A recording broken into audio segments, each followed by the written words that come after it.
할렐루야. 오늘 또 하나님의 은혜와 평강이 여러분과 함께 하기를 축복합니다. 오늘 또 묵상의 말씀을 통해서 나에게 말씀하시는 하나님의 말씀을 듣는 시간이 되기를 축복합니다. 특별히 우리는 마가복음을 지금 살펴보고 있는데요.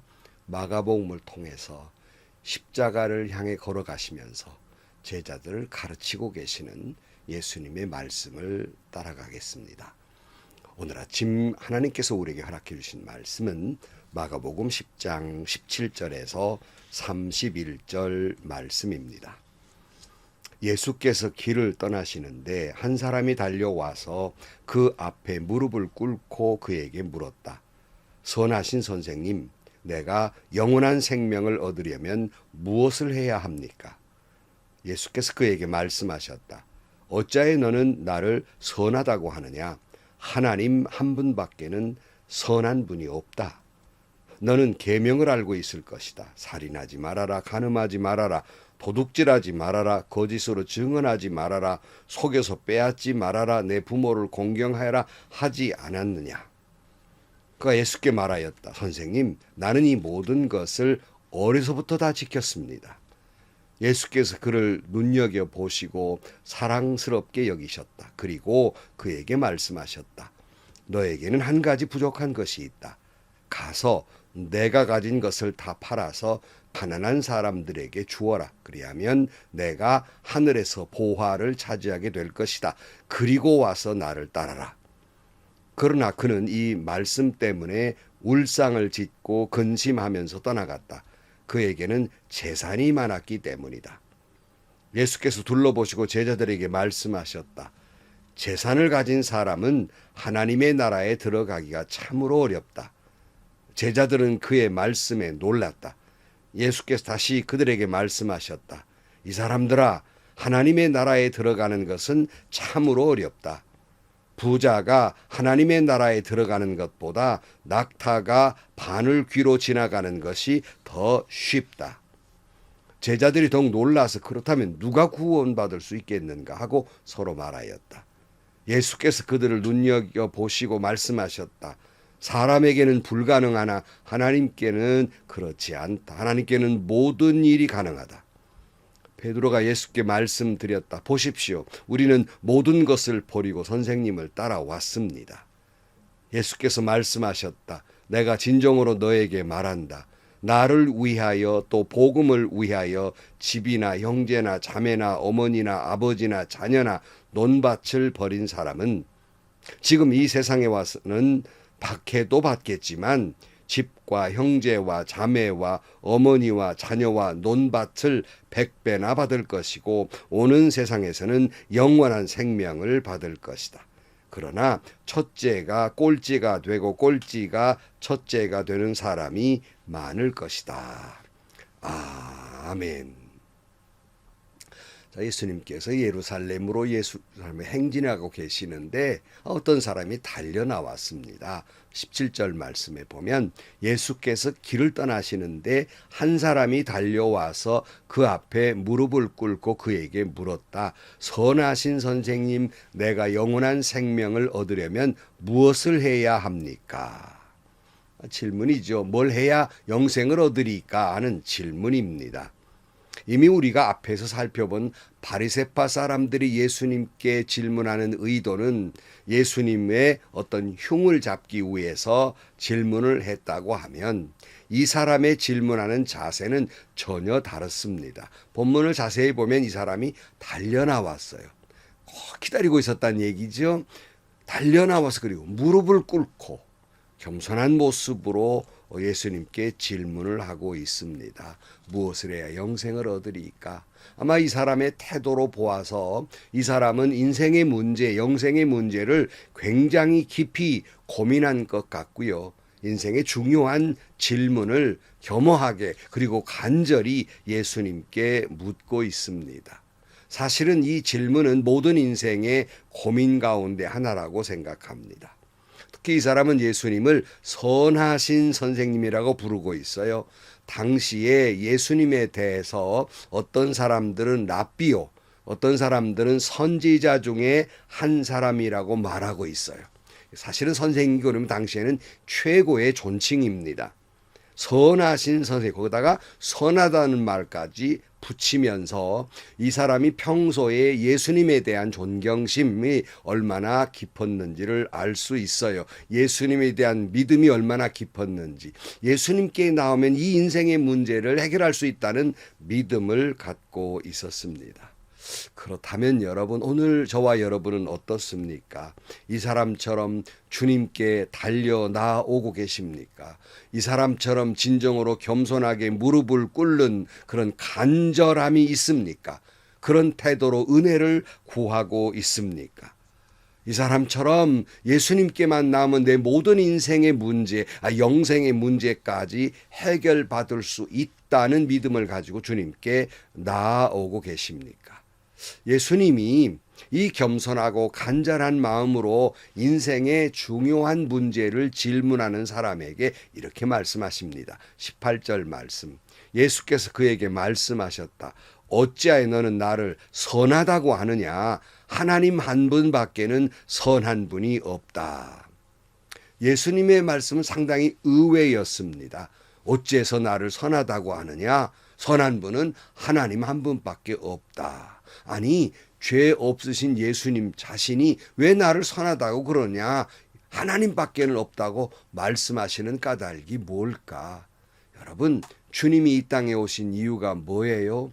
주님은 죄 없으시지만 죄인의 몸을 입고 이 땅에 오셔서 죄인의 모습으로 십자가에 지시기 위해서 이 땅에 오셨기 때문에 벌써 나를 선하다고 하지 말아라. 모든 인류의 죄를 짊어지고 가는 그러한 존재다 하는 말씀을 하는 것과 같습니다. 사랑하는 성도 여러분, 예수님 자신도 나를 선하다고 하지 말아라 말씀하고 있는데 오늘 우리의 태도는 나만 선한 것 같아요. 왜요? 나만 선하다고 생각하니까 다른 사람을 쉽게 비난하고 비판하고, 그렇지 않아요? 사도 바울은 또 뭐라고 그랬습니까? 나는 죄인 중에 괴수요. 아니, 예수님도 사도 바울도 그렇게 스스로를 죄인이라고 말씀하고 있는데 우리는 어쩌면 그렇게 물론 입으로는 죄인이라고 흉내는 내는데 속은 잔뜩 교만이 들어서 자기만의 최고의 잘 믿고 거룩하고 아주 훌륭한 존재라고 생각하고 있는 거예요. 그러니까 남을 쉽게 욕하지요. 비난하지요. 비판하지요. 자기는 잘났다 이런 얘기예요. 참 얼마나 부끄러운 모습인지 모릅니다. 예수님은 계속해서 이렇게 말씀하십니다. 너는 계명을 알고 있을 것이다. 살인하지 말아라. 간음하지 말아라. 도둑질하지 말아라. 거짓 증언하지 말아라. 속여서 빼앗지 말아라. 내 부모를 공경하라. 이 말씀은 제5계명부터 10계명까지의 말씀입니다. 20절 그가 예수께 말하였다. 선생님, 나는 이 모든 것을 어려서부터 다 지켰습니다. 그러니까 이 사람은 예수님 말씀하신 그 계명, 저 태어날 때부터 그 말씀 듣고요. 그 말씀대로 살려고 몸부림쳤고요. 저 그 말씀대로 살아왔습니다. 참 저는요 10계명 가운데 어느 한 계명이라도 부끄럽지 않은 게 없어요. 그런데 이 사람은요 다 지켰다는 거예요. 그것도 예수님 앞에서. 참으로 대단한 사람이고 훌륭한 사람이고, 그러기 예수님 보시기에 사랑스럽게 보신 거예요. 그래서 21절 말씀에 보면 예수께서 그를 눈여겨 보시고 사랑스럽게 여기셨다. 그리고 그에게 말씀하셨다. 너에게는 한 가지 부족한 것이 있다. 가서 내가 가진 것을 다 팔아서 가난한 사람들에게 주어라. 그리하면 내가 하늘에서 보화를 차지하게 될 것이다. 그리고 와서 나를 따라라. 이 사람의 태도가 너무 예수님 보시기에 사랑스러웠거든요. 눈여겨보시면서 그렇지만 너 다 지킨 줄 내가 안다. 근데 너 한 가지 부족한 것이 있다. 이렇게 말씀하시고 내 소유를 다 팔아가지고 가난한 사람들 다 나누어주고 나를 따르라. 이렇게 말씀하는 거예요.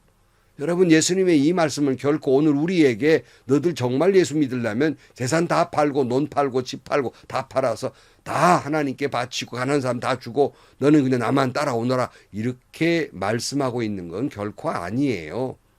그러면 예수님이 이 사람에게 왜 이렇게 말씀하셨을까? 다음 태도를 보면 예수님의 말씀하신 의도를 알 수 있습니다. 22절. 그러나 그는 이 말씀 때문에 울상을 짓고 근심하면서 떠나갔다. 그에게는 재산이 많았기 때문이다. 이 사람이 예수님의 이 말씀을 듣고 즉각 재산 다 팔고 예수님을 따를 일이 아닙니까? 그렇게 고민했는데 막상 이 말씀을 들으니까 울상을 짓고 근심하여 떠나갑니다. 왜 그랬어요? 오늘 본문이 재밌어요. 재산이 많았기 때문이다. 그러니까 예수님께서 한 가지 부족한 것이 있다. 이렇게 말씀하신 까닭은 6계명부터 10계명까지는 다 잘 지켰는지를 모르겠지만 1계명부터 4계명 하나님과의 관계에서의 계명 이거 부족하다 이렇게 말씀해요. 왜요? 아니 물질의 문제 얘기다 갑자기 왜 하나님이 튀어나옵니까? 이 사람의 물질의 문제는요. 이 사람이 영생의 문제를 고민하지만 물질의 문제에 딱 닥치니까 하나님을 버리고 물질을 따라가지 않습니까? 그것도 근심하면서 떠나갔다 하는 거예요. 적어도 주님 그렇게 말씀하시면 영생의 문제를 놓고 고민하기 때문에 내가 영원한 생명을 위해서 이깟 것이 다 무엇이 필요하겠습니까? 해야 할 일 아닙니까?